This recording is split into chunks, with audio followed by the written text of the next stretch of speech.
स्वागत है प्यारे साथियों। उम्मीद कि आप सभी लोग अपने अध्ययन में लगातार लगे होंगे। इसके पहले तक आपने आरआरबी ग्रुप डी का 11 सीरीज तक बिल्कुल आपने हर एक सेट को देखा होगा और जिससे आपने बहुत कुछ सीखा होगा। अपनी तैयारी के तरीकों में बदलाव, आयोग के सवालों का जो नजरिया है जिसमें आयोग प्रश्न को पूछता है, जिसे अभी हम लोग आगे इस पे चर्चा करने वाले हैं। जीएस श्रृंखला में कि किस तरह से जीएस के सवालों पर आयोग उलझाता है या बहुत सारा आसान सवाल देता है, इन पहलुओं पर आज चर्चा करेंगे। और इस कड़ी में हम लोगों ने श्रृंखला नंबर 1 से लेकर के हम लोग आज 12 पर पहुंच चुके हैं। आज हम लोग प्रैक्टिस नंबर प्रीवियस ईयर का 12वीं श्रृंखला करने जा रहे हैं। तो तैयार हो जाइए आप। इसमें जीएस और जीके दोनों की सीरीज को देखेंगे और इसी प्लेटफॉर्म पे आपको static GK, RRB group D railway के स्टैटिक जीके की श्रृंखला भी बिल्कुल निःशुल्क मिल रही है। वहां देखेंगे तो ज्ञानवर्धन और भी होगा, तैयारी बेहतर और बनेगी। आइए शुरू करते हैं। पहला सवाल है कि एक पीढ़ी से दूसरी पीढ़ी में वंशानुगत होने वाले अनुवांशिक पदार्थ कौन से हैं? तो बिल्कुल राइट आंसर हो जाएगा डीएनए। डीएनए जिसे हम लोग डीऑक्सीराइबो न्यूक्लिक एसिड के नाम से जाना जाता है और ये अणुओं का एक समूह है। अणुओं का एक समूह होता है जो माता पिता से वंशानुगत गुणों या आनुवंशिक जानकारियों को उनके संतानों तक हस्तांतरित करने के लिए जिम्मेदार होता है। इसके पहले भी मैंने डीएनए के बारे में आपसे बात किया था। डीएनए के संदर्भ में बताया था कि डीएनए की संरचना की खोज किया था जेम्स वाटसन एवं क्रिक ने। जेम्स वाटसन एवं क्रिक ने डीएनए संरचना की खोज की थी और वहीं हम लोगों ने बात किया था कि डीएनए की खोज किया था किस वैज्ञानिक ने। तो इसे आपको कमेंट करके बताना है। दोनों चीजें मैंने आपके समक्ष रखा था और आपको विशेष तौर पे बताया था, है ना। ये डबल हेलिक्स मॉडल होता है कौन? डीएनए, द्विगुणित संरचना। नेक्स्ट अगले सवाल पे बढ़ते हैं। अगला प्रश्न है नाविक किस देश की एक विकसित स्वतंत्र क्षेत्रीय नेविगेशन उपग्रह प्रणाली है? तो ये है आपका भारत का। नाविक यानी नेविगेशन विद इंडियन कंसल्टेशन, इसका पूरा नाम क्या है? Navigation with Indian consultation. ये भारतीय स्पेस एजेंसी जिसका नाम क्या है? इसरो द्वारा विकसित क्षेत्रीय नेविगेशन उपग्रह प्रणाली है आपका नाविक। नेक्स्ट सवाल पे बढ़ते हैं। अगला प्रश्न है ऑल इंग्लैंड बैडमिंटन चैंपियनशिप 2022 का पुरुष एकल खिताब किसने जीता है? तो ये जीता था विक्टर एक्सेलसेन ने। उस समय का पुराना करंट है, अब आप इसकी जगह नए करंट को देख सकते हैं। अगले सवाल पे बढ़ते हैं। नेक्स्ट प्रश्न है प्रश्न नंबर 7 पे आते हैं। अगला सवाल है प्रश्न नंबर 7। ये रहा आपके सामने। निम्न में से कौन सा अजैव निम्नीकरण है? तो वो है आपका नायलॉन। ये अपशिष्ट पदार्थ होते हैं जिनका जैविक कारकों के द्वारा अपघटन नहीं होता है, जैव निम्नीकरण कहलाते हैं। जैसे नायलॉन, पॉलीथीन, नायलॉन हो गया, पॉलीथीन हो गया, पॉलीथीन और कांच आदि, ये सब क्या है? जैव निम्नीकरण कहलाते हैं, क्योंकि इनका जैविक कारकों के द्वारा अपघटन नहीं होता है, उन्हीं को जैव निम्नीकरण कहते हैं। अगले सवाल पे आते हैं। नेक्स्ट प्रश्न है प्रश्न नंबर 8। इनमें से किसके सहसंयोजी आबंध नहीं होता है? तो वो है आपका NaOH। सहसंयोगी आबंध वह रासायनिक आबंध है जिसका परमाणुओं के बीच इलेक्ट्रॉन का सहसंभाजन होता है। अगले सवाल पे बढ़ते हैं। अगला प्रश्न है प्रश्न नंबर 11। प्रश्न नंबर 11 पे हम लोग आते हैं कि इनमें से कौन सा यौगिक विद्युत चालन कर सकता है? तो इसका बिल्कुल राइट आंसर हो जाएगा सोडियम क्लोराइड कर सकता है। सोडियम क्लोराइड विद्युत का चालन कर सकता है, क्योंकि ठोस अवस्था में सोडियम क्लोराइड आयनित नहीं होता है, जबकि गलित अवस्था में या जलीय अवस्था में आयनन या आयनित हो जाता है। अगले प्रश्न पे बढ़ते हैं। प्रश्न नंबर 14 है प्रश्न नंबर 14। मेरे साथ केवल और केवल जीके जीएस की ही चर्चा है और इन प्रश्नों को देख करके मैं बार बार आपसे कह रहा हूं कि आपकी समझ बेहतर होगी, आयोग के प्रति आपका रवैया जो है तैयारी करने का वो भी स्पष्ट हो जाएगा। सवाल है, निम्नलिखित में से कौन सा विकल्प भारत में बेरोजगारी द्वारा औपचारिक डाटा का स्रोत नहीं है? तो वो है राष्ट्रीय परिवार स्वास्थ्य सर्वेक्षण की रिपोर्ट, क्योंकि राष्ट्रीय परिवार स्वास्थ्य सर्वेक्षण की रिपोर्ट भारत में बेरोजगारी का औपचारिक डेटा का स्रोत नहीं है। और इसके द्वारा हमें कौन कौन सी, तो राष्ट्रीय परिवार स्वास्थ्य सर्वेक्षण के द्वारा हमें जनसंख्या, परिवार नियोजन, बाल और मातृत्व स्वास्थ्य, पोषण, घरेलू हिंसा इत्यादि के मुख्य संकेतनों का आकलन किया जाता है। ठीक है, इतने आकलन कौन करता है? राष्ट्रीय परिवार स्वास्थ्य सर्वेक्षण के द्वारा करते हैं। नेक्स्ट सवाल पे आते हैं, प्रश्न नंबर 15। पॉलिटी का सवाल है, आसान है कि राज्यसभा के बारे में सही कथन का चयन करें। तो सही कथन है कि इसे संसद का उच्च सदन कहा जाता है और कभी भंग नहीं होता है। हम सब लोग खूब पढ़ते हैं, सवाल भी पूछा जाता है कि राज्यसभा का गठन कब हुआ? 1952 में सबसे पहले हुआ। किसके द्वारा? तो सभापति डॉक्टर सर्वपल्ली राधाकृष्णन ने किया। ये हमारा उच्च सदन है और अस्थाई सदन होता है। कैसा सदन है? अस्थाई सदन है आपका राज्यसभा। राज्यसभा में अधिकतम 250 सदस्य हैं और वर्तमान में कितने हैं? 245 सदस्य हैं, जिसमें 12 सदस्य मनोनीत भी होते हैं। 12 सदस्य क्या होते हैं? राष्ट्रपति के द्वारा मनोनीत होते हैं। कितने क्षेत्रों में? 4 क्षेत्रों में। वो कौन कौन से 4 क्षेत्र हैं? विज्ञान, कला, साहित्य और समाज सेवा। तो ध्यान रखना, नोट करना इस बात को, ये भी सवाल बनते हैं। अगले प्रश्न पे चलते हैं, प्रश्न नंबर 17 है, जलीय प्राणी जैसे मछलियां अपशिष्ट का उत्सर्जन इनमें से किस रूप में करती हैं? तो करती हैं अमोनिया के रूप में। जलीय प्राणी मछलियां अपशिष्ट का उत्सर्जन करती हैं अमोनिया के रूप में, जो सीधे जल में जाके घुल जाता है। अमोनिया जानवरों को मुख्य रूप से उत्सर्जन सामग्री है जो हमेशा पानी के संपर्क में रहते हैं। ठीक है, जैसे प्रोटोजोआ, पेरिफेरा इत्यादि जलीय जीव के संदर्भ में। नेक्स्ट प्रश्न है जीएस का, प्रश्न नंबर 20 पे आते हैं। ये रहा सवाल आपके सामने कि शरीर के अंदर दुर्बल चुंबकीय क्षेत्र का उपयोग करके शरीर के विभिन्न अंगों की छवियां प्राप्त करने की प्रक्रिया को क्या कहा जाता है? तो इसे हम लोग कहते हैं एमआरआई के नाम से जाना जाता है। एमआरआई कहते हैं, जो शरीर के अंगों की छवियों को प्राप्त करके उसे दिखाता है। अगले सवाल पे बढ़ते हैं, प्रश्न नंबर 22।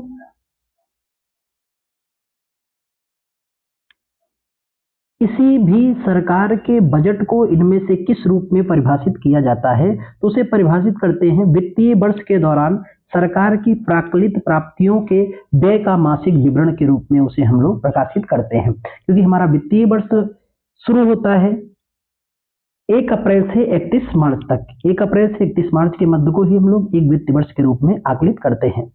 और हमारी पॉलिटी में इसका जिक्र संविधान के अनुच्छेद 112 में है। संविधान में हमारे बजट शब्द का जिक्र बिल्कुल भी नहीं है, बल्कि बजट की जगह पर किस शब्द का प्रयोग किया गया है? वार्षिक वित्तीय विवरण का प्रयोग किया गया है। वार्षिक वित्तीय विवरण शब्द का प्रयोग किया गया है, इस बात को भी ध्यान में रखना। नेक्स्ट सवाल पे चलते हैं, प्रश्न नंबर है 24। प्रश्न नंबर 24 ये आपके सामने है कि अगस्त 2022 में बाल तस्करी से आजादी अभियान में पश्चिम बंगाल के कितने जिलों को शामिल किया गया था? तो उस समय 11 जिलों को शामिल किया गया था। और एक बहुत बड़ी तस्करी है जो भारत में व्यापक रूप से चलती है, लेकिन अब सोशल मीडिया के आने से, सरकार के सख्ती रवैये से ये पहल थोड़ा सा कम हुआ है, नहीं तो इसका भी भारत में खूब खामियाजा भुगतना पड़ता है बच्चों को। प्रश्न नंबर 27 है, मदर टेरेसा को पोप फ्रांसिस प्रथम ने 4 सितंबर को संत घोषित किया। 4 सितंबर यानी किस ईयर को घोषित किया था? तो ये इनके द्वारा घोषित किया गया था 2016। 4 सितंबर 2016 को मदर टेरेसा को संत घोषित किया था। किसने? पोप फ्रांसिस प्रथम ने घोषित किया था। मदर टेरेसा जो भारत की नागरिकता जिनको मिली, जिन्होंने निस्वार्थ सेवा की थी। मदर टेरेसा ने साल 1950 में कोलकाता में मिशनरीज ऑफ चैरिटी की स्थापना भी की थी। ये भी सवाल पूछा गया है कि इसकी स्थापना कहाँ की गई थी? कोलकाता में। अगले सवाल पे आते हैं, प्रश्न नंबर 30 है ये।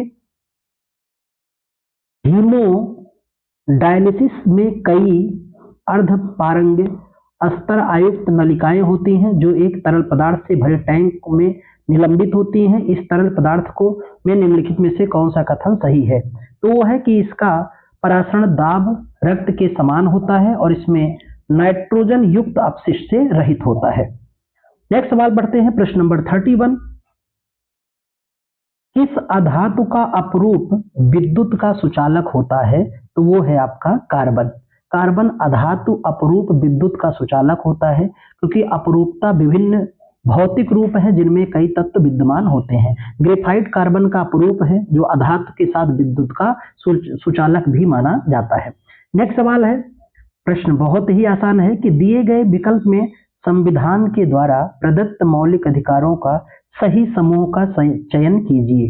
तो सही समूह का चयन करना है कि ये कूट वाला है, ध्यान से देखना, कूट का सवाल है। सही तो पहला ऑप्शन है कि समता का अधिकार, संविधान में प्रदत्त मौलिक अधिकारों में समता का अधिकार है, बिल्कुल सही है। धर्म की स्वतंत्रता का अधिकार है, बिल्कुल सही है। उच्च व्यावसायिक शिक्षा के साथ वित्तीय सहायता का अधिकार है, नहीं है। संवैधानिक उपचारों का अधिकार सही है, तो ऑप्शन सी बिल्कुल राइट आंसर हो जाएगा। क्योंकि हमारे फंडामेंटल में कुल मूल 7 अधिकार थे, अभी कितने हैं? 6। संपत्ति के अधिकार को हटा दिया गया है, जिसकी मैंने बहुत बेहतर और स्पष्ट व्याख्या इसके पूर्व की क्लासों में इस संदर्भ में कर दी है और ये सवाल आयोग रिपीट कर रहा है कई बार। नेक्स्ट सवाल, नदी से हर बार हर टॉपिक में एक सवाल आता है और वो सवाल आपके सामने है। महानदी तंत्र भारतीय प्रायद्वीप में तीसरी सबसे बड़ी नदी तंत्र है, तो ये किस राज्य में? उड़ीसा में। महानदी तंत्र प्रायद्वीपीय भारत की तीसरी बड़ी नदी है जो उड़ीसा की सबसे बड़ी नदी है, महानदी। और इसकी सहायक नदियां हैं ओंग, तेल, जोंक। ध्यान में रखना, ये पूछा जाता है महानदी की सहायक कौन है? ओंग। तेल एक बार पूछा जा चुका है कि तेल किसकी सहायक नदी है, तो महानदी की सहायक नदी है। नेक्स्ट प्रश्न पे आते हैं, प्रश्न नंबर 35। ये रहा आपके सामने। उत्तल दर्पण में दर्पण के पीछे बना प्रतिबिंब किस प्रकार का होता है? तो आभासी और सीधा होता है। दर्पण से भी हर एक टेस्ट में एक सवाल पूछा गया है, तो इस तरह से आप अपने टॉपिक को भी डिसाइड कर सकते हैं, अपने पढ़ने के तरीकों में और स्मार्टनेस ला सकते हैं। प्रश्न नंबर 37 है, कृत्रिम वृक्क यानी आर्टिफिशियल किडनी द्वारा रक्त से यूरिया को किस प्रकार से निकाला जाता है? तो प्यारे साथी, वो निकाला जाता है परासरण के द्वारा, परासरण की माध्यम से इसे निकालते हैं। नेक्स्ट सवाल है, प्रश्न नंबर 39।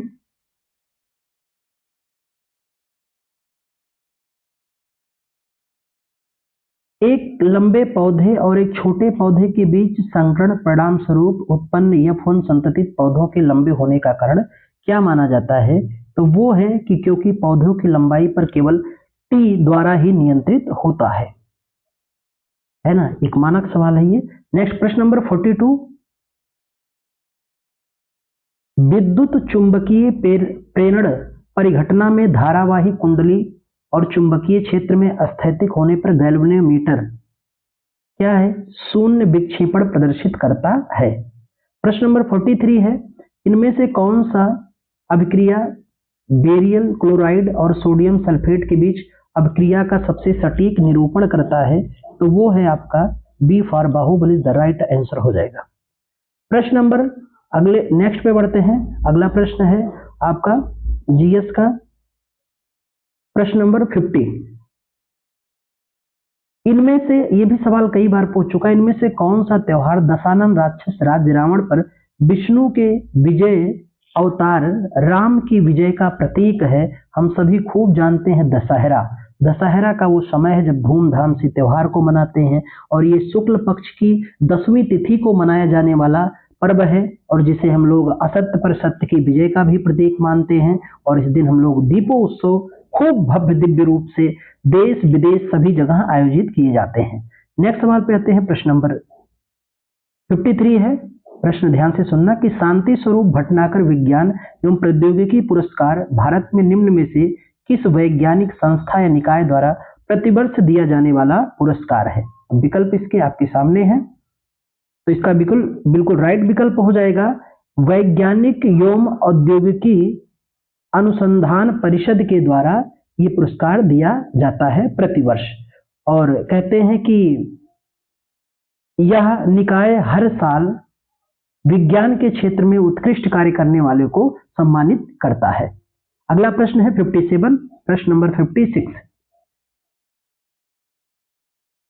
को परिवर्तित करने वाले विद्युत चुंबक ध्रुवता उत्क्रमित की जा सकती है, तो वो किसको, धारा की दिशा को। नेक्स्ट सवाल आते हैं, प्रश्न नंबर 58 है कि वह उत्पादन चक्र क्या कहलाता है जिसमें कम से कम उत्पादन कारक स्थिर होता है, उसे हम लोग किस नाम से जानते हैं, तो है अल्पावधि उत्पादन कहा जाता है उसे। शॉर्ट रन प्रोडक्शन कहते हैं जिसमें कम से कम उत्पादन स्थिर होता है, जिसमें उत्पादन स्तरों को समायोजित करने की क्षमता सीमित हो जाती है। ठीक है, ऐसी स्थिति में।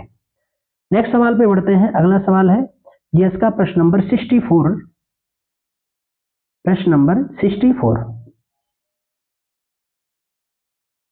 ये रहा आपके सामने प्रश्न नंबर 64।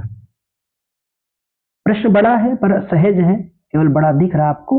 भारत के संविधान में विधायिका में प्रथम प्रकटन के अनुसार अधिनियम और नीतियों का सही कालानुक्रम क्या होगा, तो सही कालानुक्रम है सूचना प्रौद्योगिकी अधिनियम, सूचना अधिकार अधिनियम, शिक्षा अधिकार अधिनियम, दिव्यांगजन अधिकार अधिनियम। ये इनका बिल्कुल कालानुक्रम सही और तर्कसंगत है। अगला सवाल है कूट का सवाल है, सुमेल करना है, सही सुमेल क्या है, तो इसमें सुमेल क्या करना है कि कौन सा शहर किस नदी के किनारे पर है। अब हम लोग पढ़ते हैं कि अहमदाबाद, जो अहमदाबाद शहर है ये किस नदी के किनारे है, साबरमती। अहमदाबाद साबरमती। कोलकाता आपका हुगली नदी के किनारे है, गुवाहाटी आपका ब्रह्मपुत्र नदी के किनारे है, और नासिक गोदावरी। तो ऑप्शन ए इसका बिल्कुल राइट आंसर हो जाएगा। नेक्स्ट सवाल पे आते हैं, प्रश्न नंबर 66 है कि लेंस के प्रकाशिक केंद्र में निर्गत किरण होता है, तो प्रकाशिक किरण में निर्गत किरण होता है अविचलित रहेगी। कैसी रहेगी, अविचलित ही रहेगी। अगला सवाल है कि 2 mm फोकस दूरी वाले उत्तल दर्पण की वक्रता त्रिज्या कितनी होगी, तो इसकी वक्रता त्रिज्या होती है 4 mm। नेक्स्ट सवाल है मौलाना आजाद राष्ट्रीय उर्दू विश्वविद्यालय में संसद के एक अवधि के नियम राष्ट्रीय स्तर पर स्थापित केंद्रीय विश्वविद्यालय है, और ये कब स्थिति हुई थी, 1998 में मौलाना आजाद के नाम पर। अब मौलाना अबुल कलाम आजाद जिन्हें आप जानते हैं भारतीय राष्ट्रीय कांग्रेस के सबसे युवा अध्यक्ष अगर कोई थे तो थे कौन, मौलाना अबुल कलाम आजाद। दूसरा बात किया जाए कि सबसे अधिक समय तक कांग्रेस के अध्यक्ष पद पर कौन रहे, मौलाना अबुल कलाम आजाद। तीसरी बात स्वतंत्र भारत के पहले शिक्षा मंत्री भी कौन थे, मौलाना अबुल कलाम आजाद। इतनी बातें आपको ध्यान में रखना है। नेक्स्ट चलते हैं प्रश्न नंबर 70, ये रहा आपके सामने। आम्र वर्षा को इनमें से किस रूप में परिभाषित किया जा सकता है, तो है कि मानसून के पूर्व की वर्षा को सामान्य रूप से कर्नाटक और केरल में जो होने वाली वर्षा है उसी को हम लोग आम्र वर्षा के नाम से जाना जाता है। देखो आयोग ऐसे सवाल भी पूछता है और बहुत ही आसान सवाल है, ज्योग्राफी हम लोग पढ़ते हैं इन प्रश्नों को खूब बेहतर रूप से समझते हैं। नेक्स्ट प्रश्न नंबर 74 पे आते हैं, ये रहा कि स्वतंत्रता की संध्या पे भारत का सकल घरेलू उत्पाद कितना था, है ना, ये फैक्चुअल क्वेश्चन है, अगर राइट याद है तभी लगाना। 2.7 लाख करोड़ रुपए था कब, भारत की आज़ादी के समय। अगले सवाल पे बढ़ते हैं। अगला प्रश्न है आपका नेक्स्ट सवाल जीएस का प्रश्न नंबर 77, ये है हेलोजन को आधुनिक आवर्त सारणी समूह में रखा गया है 17वें, किसमें, 17वें सारणी में से रखा गया है। अगले सवाल पे बढ़ते हैं। नेक्स्ट सवाल है प्रश्न 80 पे आते हैं। नेक्स्ट प्रश्न नंबर 80, प्रश्न नीचे देखते हैं, ये रहा प्रश्न आपके सामने कि दिसंबर 2021 में जमीनी स्तर पे महिला राजनेताओं के नेतृत्व कौशल में सुधार के लिए राष्ट्रीय महिला आयोग ने एक अखिल भारतीय क्षमता निर्माण कार्यक्रम शुरू किया है। इस कार्यक्रम का नाम क्या है? तो इस कार्यक्रम को हम लोग जानते हैं किस नाम से? तो इसे जाना जाता है she is a change maker के नाम से जानते हैं। अगला सवाल है, निम्नलिखित में से किस देश ने 2022 में पहली बार थॉमस कप जीता था? तो पहली बार जीतने वाला देश हमारा प्यारा खूबसूरत देश भारत था, जिसने 2022 में इंडोनेशिया को हराकर यह टूर्नामेंट जीता था। ठीक है, ये हमारे देश के लिए उस समय बहुत ही गौरव का पल था। अगले सवाल पे आते हैं, प्रश्न नंबर 83। फोइलम के माध्यम से परिवहन के बारे में कौन सा कथन गलत है? गलत कथन की पहचान करना है। तो वो है कि फोइलम में परिवहन में जीटीपी और सीटीपी का उपयोग होता है। नेक्स्ट प्रश्न नंबर 84 पे आते हैं। प्रश्न नंबर 84 है, नर्मदा बचाओ आंदोलन से संबंधित क्या है? तो ये है आपका सरदार सरोवर बांध। नर्मदा बचाओ आंदोलन सरदार सरोवर बांध से संबंधित है और भारत के 4 राज्यों के लिए महत्वपूर्ण है सरदार सरोवर बांध। और इसका विरोध के लिए 1985 से इसका विरोध शुरू हो गया, और इसीलिए कि ताकि भूभाग को बचाया जा सके, वृक्षों को बचाया जा सके इत्यादि के लिए इसका विरोध किया गया था बांध का। नेक्स्ट सवाल पे आते हैं। अगला प्रश्न है प्रश्न नंबर 89। प्रश्न नंबर 89 ये रहा आपके सामने। स्थानीय स्वशासन से मैंने बार बार कहा सवाल पूछ रहा है। फिर प्रश्न है, मेयर के बारे में कौन सा कथन सही है? सही कथन पहचान करना है कि मेयर नगर निगम का प्रमुख होता है। ठीक है, मेयर या महापौर कहते हैं। ठीक है, अगले सवाल पे चलते हैं प्यारे साथी। नेक्स्ट प्रश्न है आपका प्रश्न नंबर 92। प्रश्न नंबर 92 है कि एक तत्व क्लोरीन के साथ अभिक्रिया करके उच्च गलनांक वाला यौगिक ACI निर्मित करता है और यह यौगिक जल में विलीय होता है। तत्व की संभावना क्या होती है? तो है सोडियम। सोडियम तत्व की संभावना मानी जाती है। तो प्यारे साथी, अब इन्हीं सवालों के साथ मैं कह सकता हूं कि आखिरी सवाल आज के सेशन का, सेट नंबर 12 का आखिरी सवाल पर चर्चा करते हैं। जो हमारा लास्ट प्रश्न है, प्रश्न नंबर 100, वो ये आपके सामने आया और बिल्कुल आसान सवाल है। विद्युत ऊर्जा का वाणिज्यिक मात्रक क्या है? हर सवाल में मात्रक से एक सवाल पूछता है, किलोवाट घंटा। तो उम्मीद कि आपने इस सेशन को देखा होगा। मैंने टाइम बहुत कम लिया आपका, प्रश्न और सीधा आंसर इसलिए क्योंकि डिटेल क्लास में मैं आपको पूरा डिटेल बताने वाला हूं। इसमें प्रश्न सुनिए, उत्तर सुनिए। इससे क्या होगा, बार बार दोहरान कीजिए, रिपीट कीजिए। जितनी अधिक बार अगेन टू अगेन इसे आप रिवीजन करेंगे, उतना ज़्यादा बेहतर प्रीवियस ईयर पे आपकी समझ बनेगी और समझ के अनुसार आपकी तैयारी एक नए रुख लेगी।